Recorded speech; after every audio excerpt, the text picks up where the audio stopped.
Javier Ortega Smith, Muy buenos días, Eduardo. miembro destacadísimo de Vox. Muy buenos días. Muy buenos días. El término neutralidad, o sea, el juego de palabras que utiliza esta gente es muy llamativo y hay que empezar por denunciar ahí en el lenguaje. Hay que empezar a denunciar el lenguaje porque tiene un trasfondo muy importante. Utiliza dos palabras, que es la de la desconexión, lo que antes llamaban el derecho a la autodeterminación, que luego pasó a refinarse y decir el derecho a decidir, y ahora ya se llama el proceso de desconexión. Todo eso para encubrir lo que es una abierta secesión contra el Estado y contra la nación. Y la segunda palabra que utilizan de manera falsa es la de la neutralidad. Ellos pretenden que el jefe del Estado, igual que otros pretenden que las Fuerzas Armadas o que incluso la justicia, sean neutrales incluso contra quienes quieren acabar con su propia razón de ser. Es decir, quienes quieren acabar con el Estado, con la nación española, con la integridad, con la unidad territorial, con la soberanía de todos los españoles, con la legalidad, con el Estado de Derecho, tienen que aceptar eso de manera callada, porque todo lo que sea protestar, según el lenguaje de esta gente, atenta a la neutralidad. Y es precisamente lo contrario.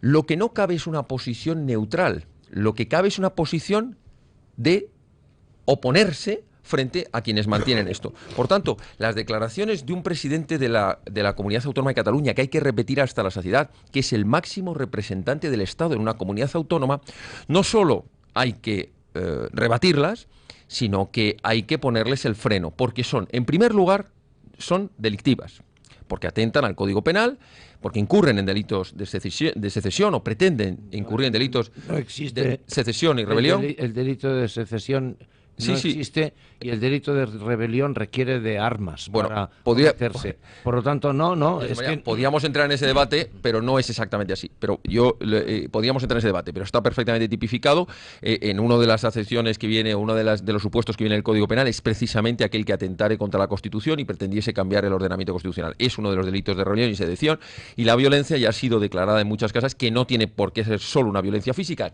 sino también una violencia en el sentido de aquel que quiera subvertir por los medios no normales o legales el ordenamiento constituido.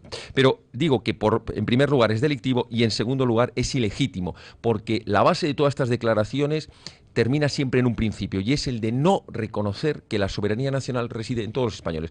¿Cuál es la respuesta que debe darle el jefe del Estado? Pues la que les ha dado. Es decir, no debe mantener nunca una posición de neutralidad y, por supuesto, estoy de acuerdo en que debería vetar a aquellos candidatos que atenten contra la propia Constitución, contra la propia soberanía nacional, contra la propia jefatura del Estado. O sea que realmente es impresentable, no se puede decir otra cosa.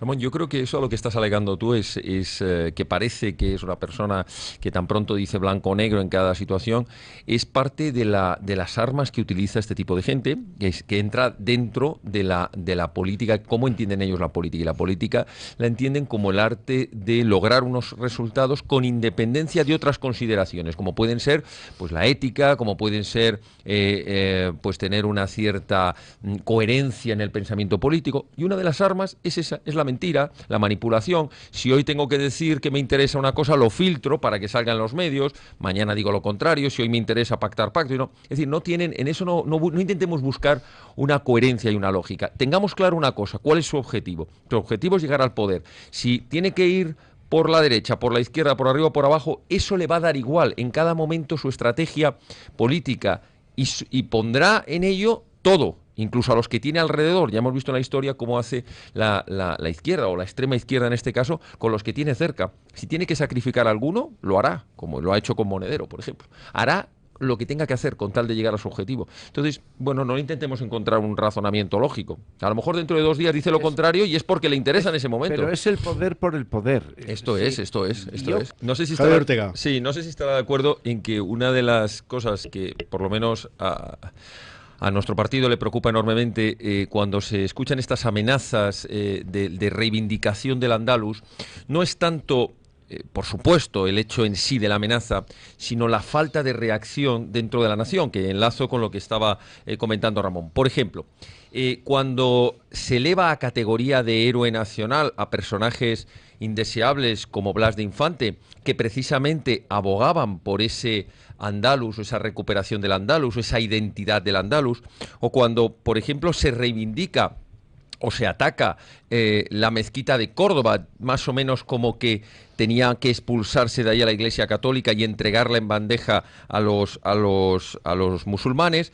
Cuando se hace todo este tipo de cuestiones, o simplemente cuando se oculta, como estaba comentando con mucho acierto Ramón, lo que significa la historia de tantos siglos de España, en definitiva lo que se está haciendo es abrir las puertas. El peligro, el riesgo que tiene esta amenaza de momento verbal, pero que podría convertirse a través del terrorismo en una amenaza seria contra lo que significa España, no está tanto en lo que se dice, sino en la falta de reacción de una nación que parece que va queriendo tolerar. Yo por eso tal vez no soy tan optimista como Ramón.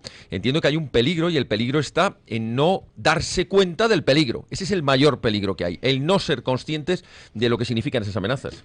Un apunte más, por eso creo que es tan importante cortarles de raíz cualquier atisbo de propaganda, y me estoy refiriendo en este caso a lo que hacen algunos imanes dentro de las mezquitas. Es decir, eso es un tema que hay que controlar a rajatabla, y al primer imán que utilice las mezquitas para generar ese odio, para avivar, porque todos estos a los que nos estamos refiriendo, que aparecen franceses, ingleses, han sido creados en un caldo de cultivo que se ha permitido, que se ha tolerado dentro de Francia, dentro de Europa y también en parte dentro de España. Por tanto, todas esas operaciones de control, de inteligencia contra esos imanes del odio y del reclutamiento de futuros terroristas es algo que no debe pasarse ni una, y que no solo debe tener una actuación penal, sino que la inmediata expulsión de España, ¿no?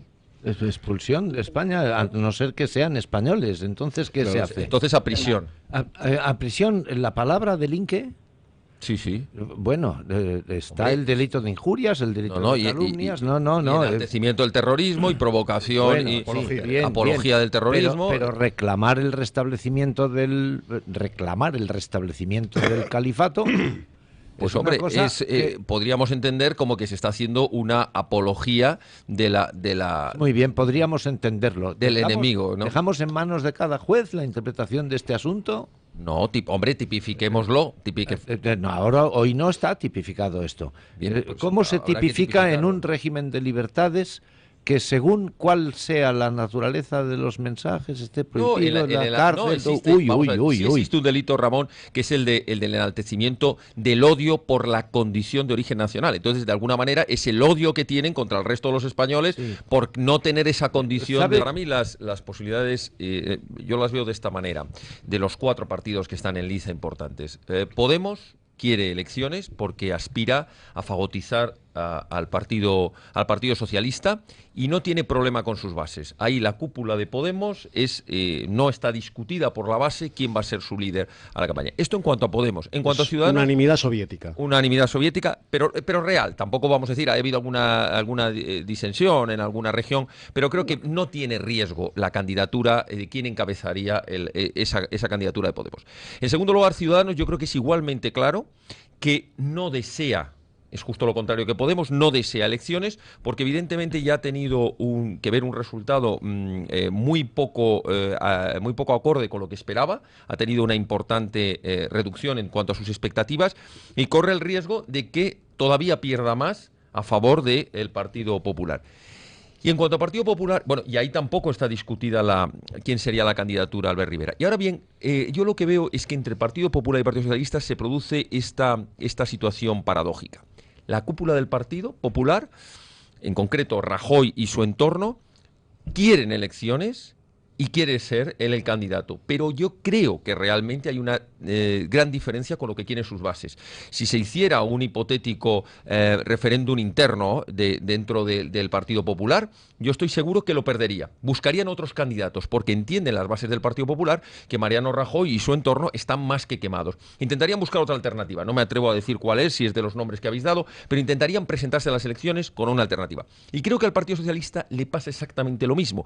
El Partido Socialista quiere intentar ir a unas elecciones con el candidato Pedro Sánchez. Pero ahí le ocurre lo mismo que hablábamos antes. Sus bases procurarían que no fuera Pedro Sánchez y buscarían, no sé si a Susana Díaz o algún otro. Es decir, ¿cuál es el problema? Que, como muy bien apuntaba hace un momento Ramón, que no existen los mecanismos internos que vayan a hacer cambiar las cosas. Es decir, que si hay elecciones, irá Rajoy por el Partido Popular y Pedro Sánchez por el Partido Socialista, lo cual probablemente no les favorezca en los resultados, más bien les perjudique, pero no veo otra alternativa. Así que es una situación bastante apasionante, ¿no? Fíjate, hablaba Fernando de una frase que se utiliza mucho en esto de la corrupción, ¿no? Cuando les salta a alguno de los partidos, dicen, esto es el pico o el vértice del iceberg, ¿no?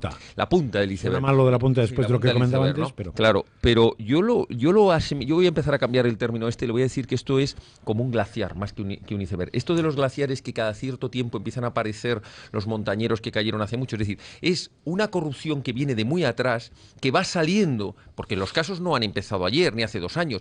Es que lo triste, lo grave del problema de corrupción en España es que se descubre todos estos asuntos de la púnica, de los ERE, de no sé qué, que se venían arrastrando años y años atrás y que de repente, en un momento dado, no sabemos, claro, si por conveniencias político/periodistas interesa en un momento determinado que salgan, aparecen, no tanto como el iceberg que surge encima del mar, sino como el glaciar que expulsa a esos casos de corrupción.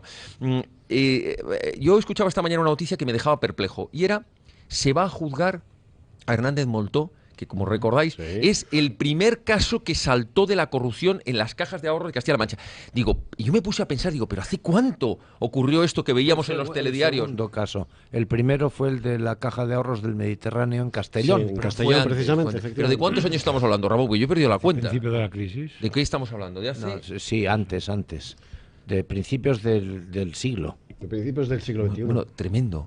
Es decir, y sale ahora, claro, pero ¿cómo va a tener confianza? Mírame a los ojos Este es el que decía, mírame a los ojos, a Fernández Ordóñez. No, a Mariano Rubio. Al Mariano Rubio. Esto es, al Mariano Rubio, sí. Al Mariano Rubio. Pero fijaros que, claro, para el español, dice, oye, cuando le viene esta noticia, dice, así es como actúa el Estado contra esos casos de corrupción. Ahora se le está juzgando, pero hombre, por Dios, qué reacción, ¿no? Claro, ya se han alejado todos los telediarios aquellos en los que nos enseñaban el caso de corrupción, ¿no?